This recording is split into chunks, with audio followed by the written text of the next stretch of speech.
लीची अब सिर्फ मिठास के लिए नहीं जानी जाएगी, अब इसके छिलके और बीज से बनेगा मवेशियों का चारा।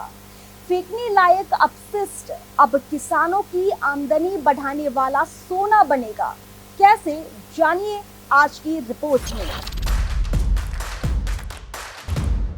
दोस्तों, लीची के छिलके और बीज को अब तक बेकार समझा जाता था। ये या तो फेंक दिए जाते थे या तो जला दिए जाते थे, जिससे प्रदूषण भी बढ़ता था।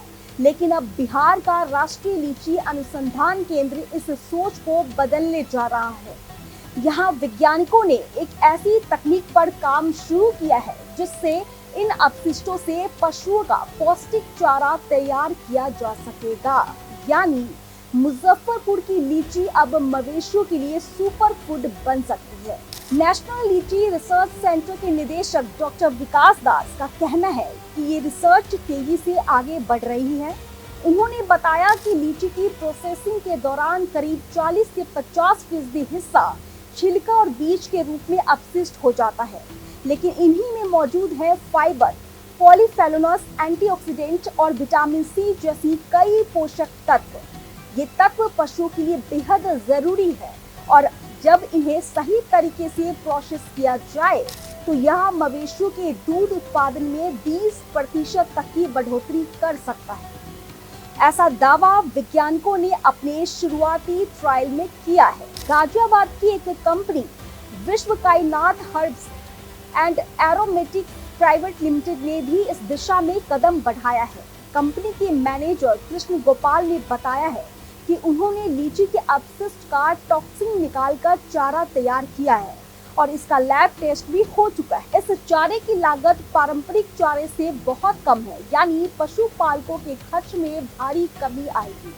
साथ ही ये प्रक्रिया पर्यावरण के लिए भी फायदेमंद है, क्योंकि अब छिलके और बीज को फेंकने के बजाय इन्हें रिसाइकल का उपयोग में लाया जाएगा। इससे मुजफ्फरपुर और आसपास के इलाकों में कचरा प्रबंधन की समस्या भी कम होगी। स्थानीय किसान अब इस तकनीक से प्रशिक्षण लेकर खुद चारा तैयार करना शुरू कर रहे हैं।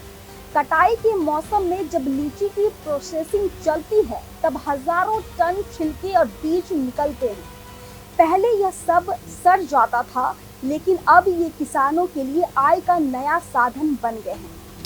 एक किसान ने बताया कि पहले लीची के बाद खेतों में गंदगी और दुर्गंध फैल जाती थी, लेकिन अब वही अपशिष्ट हरा चारा बनकर भैंसों और गायों को दिया जा रहा है, जिससे दूध की मात्रा बढ़ी है और खर्च घटा है। अगर यह तकनीक पूरे बिहार में फैलती है तो यह न केवल किसानों की आमदनी बढ़ाएगी बल्कि पशुपालन क्षेत्र को भी मजबूत करेगी।